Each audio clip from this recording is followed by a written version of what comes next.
ప్రతి ఆడపిల్ల లైఫ్లో ఎవరున్నా లేకపోయినా ఒక్కళ్ళు మాత్రం కంపల్సరీ ఉంటారు. 99%. అది ఎవరంటారా? ఇంకెవరు? తాగుబోతు వాళ్ళు. ఒకటి తండ్రి అవ్వచ్చు, 2 తోడబుట్టిన వాళ్ళలో ఎవరొకళ్ళు అవ్వచ్చు, 3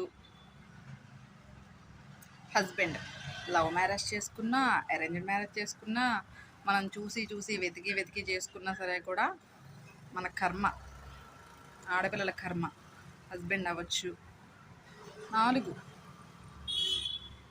కని పెంచిన పిల్లలు. పుట్టినప్పటి నుంచి వాళ్ళు పెరిగి పెద్దయ్యే వరకు పెంచుతాం. మన ఆధీనంలోనే ఉంటారు, మన అదుపులోనే ఉంటారు. కానీ వాళ్ళ తర్వాత మన తలరాత పోగకపోతే వాళ్ళు కూడా తాగుకోవచ్చు. ఇదంతా ఆడపిల్లలు చేసుకున్న కర్మ. ఆడపిల్లలు వాళ్ళ వల్ల ఎంత సఫర్ అవుతారు, ఎంత బాధపడతారు అన్నది అసలుకి వాళ్ళకి తెలియదు. ఇప్పుడు తాగడం, మత్తులో పడిపోవడం. ఏం జీవితాలో ఏంటో.